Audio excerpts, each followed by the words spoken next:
She graduated from Cambridge University with a first-class honours degree in mathematics on a PSC scholarship. She was the first female Secretary General of the National Solidarity Party and is now the Vice Chairperson of the newly formed PSP, Progress Singapore Party. She's Hazel Poa. Welcome, Hazel. Thank you, Valerie. Thanks for inviting me.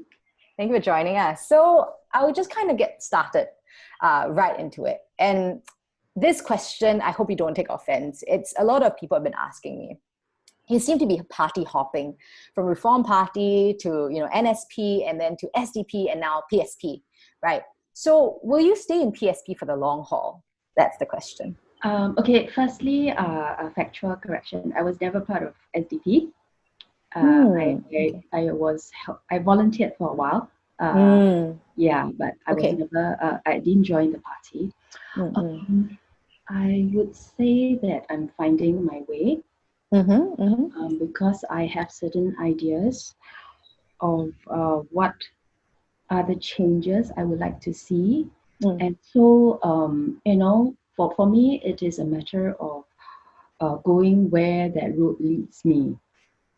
And I think that this time round, I have found a party whose values are very much in sync with mine, and I'm confident that this time I can stay for the long haul.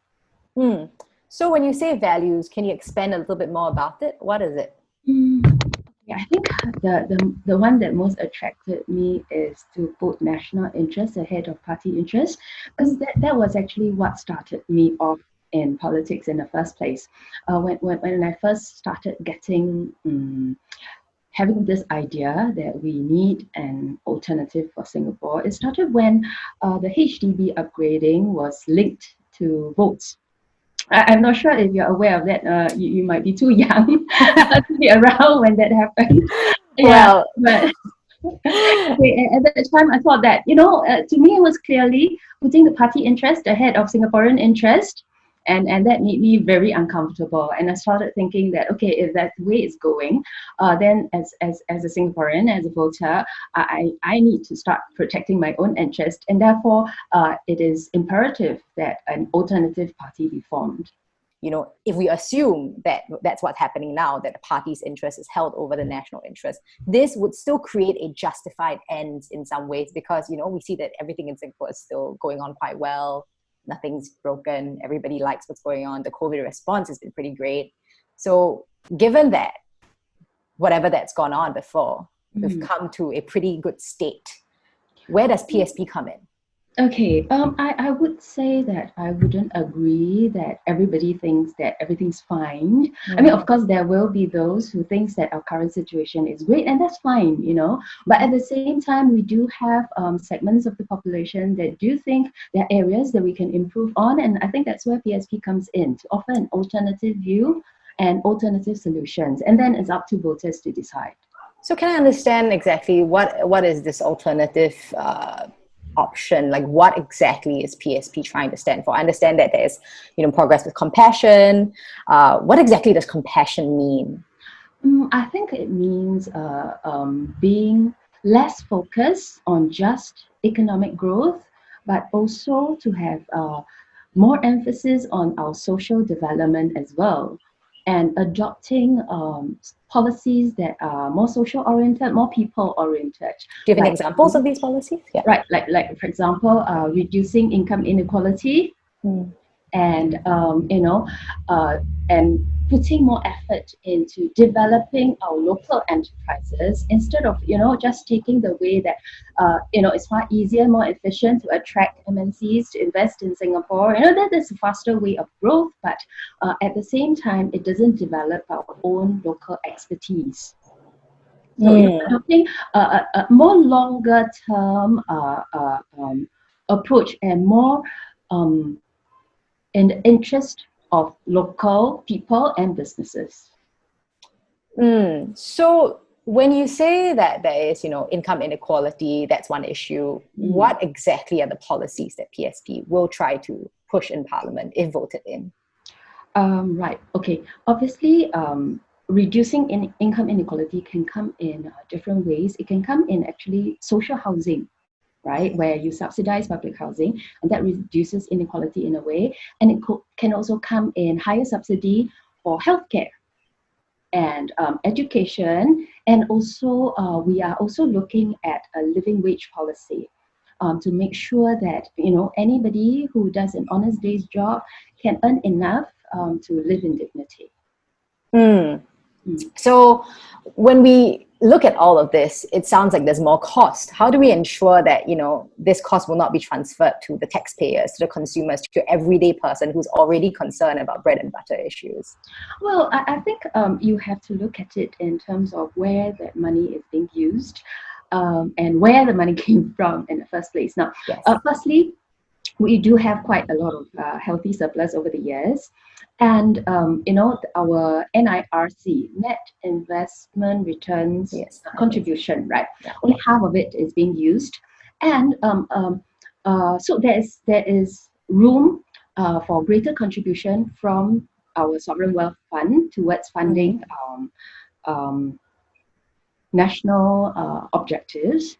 And also the way we feel that there can be greater prudence in the way public funds are being spent at the moment. We do see certain instances of expenditure that is not quite as frugal as it used to be, and, you know, we feel there is room to cut expenditure in certain areas, and that will go towards helping to fund the social policies that we're advocating. But if I were to play the devil's advocate, it would seem as though we're committing money that we don't yet have, right? So we have surpluses before, and then we're going to take out all of them. And then we're going to try to hope that future NRIC is going to come in and fill the surpluses in some ways. Or are we comfortable with, you know, a much lower reserve, and then that not being, that base of security not being there anymore, you know, because something's got to give, right?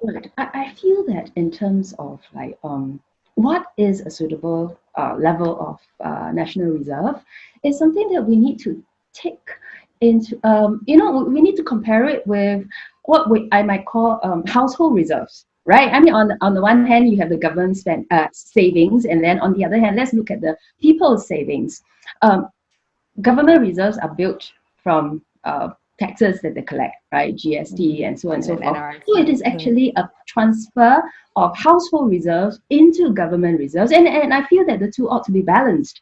You cannot have a case whereby, you know, well, for one thing, I don't know how large is our national reserve, which I think is a shame. We should all know what it is. Okay, let's assume that it is, from all figures, is expected to be maybe around 800 billion. So if that's the case, that can fund the government for like 10 years of budget, so 10 years of savings, as opposed to how much are our household saving?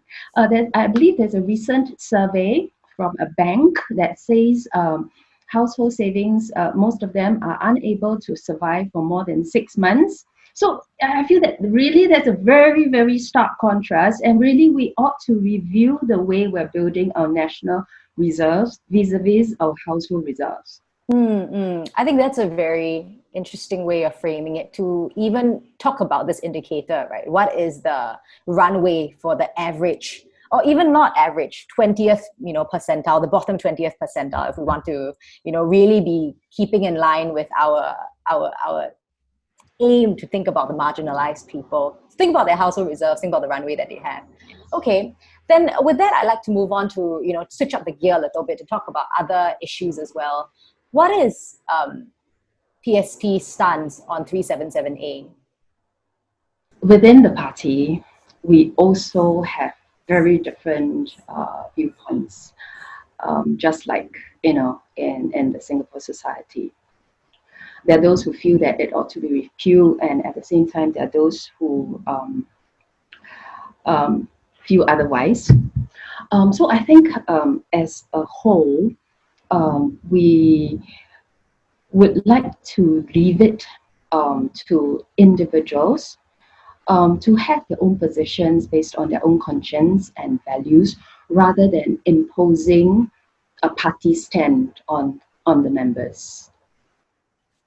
So when it comes to trying to let everyone have a point of view, in some cases, and in Singapore's case, we see that there are a lot of people within the LGBTQ camp that feels there should be a little bit more protection or more conversation about this issue, right? Is that if there's a law clearly ostracizing, marginalizing, criminalizing behavior that should be normal, I would agree that the discrimination against that community really shouldn't be there.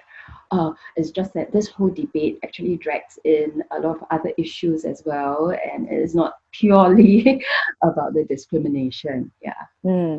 So if we just deal with discrimination, then is there anything that PSP is thinking about, or is anything that PSP is trying to push for in that way? Like I said, the party is not going to adopt a stand on this, but I personally feel that the discrimination should not be there. Okay, I see. All right, then we think about another issue that the youths are thinking about nowadays. Climate change. Well, what is PSP stance on climate change? Where are we headed? What should Singapore be doing? Okay, well, actually, PSP is a very, very new party, and policy is really quite area that needs a lot of studying. So we haven't had a lot of time to look into all the areas of policy making. We've had to start, bit by bit and study into it, understand the current situation, and that takes time. So I'm afraid that climate change is an area that we have not yet been able to spend much time studying on.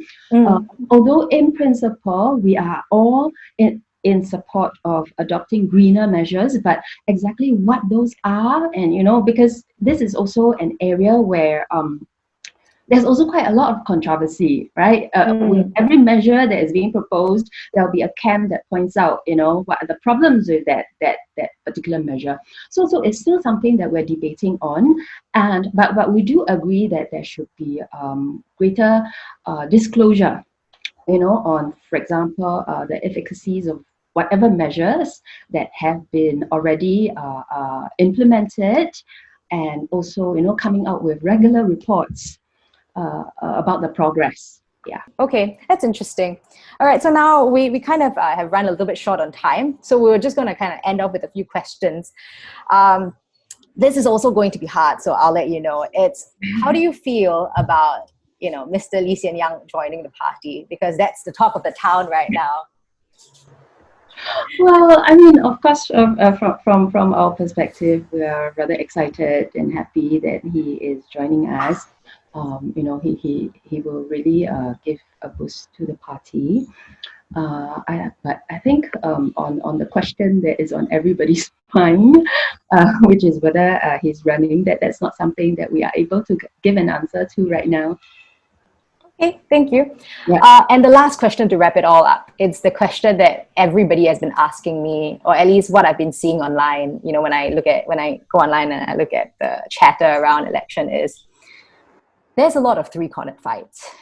Then everybody is thinking, why isn't there any coordination or any form of solidarity within the opposition camp? Because we talk about solidarity a lot, and even within PSP, there's a lot of leaving and then switching parties and all of this going on. It feels as though we're watching Game of Thrones, but PC version in Singapore. So what's your take on it? Why do you think there's no coordination within the opposition camp? Well, actually, there is a lot of coordination. There's a lot of dialogue and attempts to negotiate. And I believe you have seen recent developments where actually all these three-cornered fights are gradually disappearing. So it is an ongoing process, and we believe that eventually we will be able to work out something. Thank you so much for joining us. Thanks a lot. Okay. Thank you.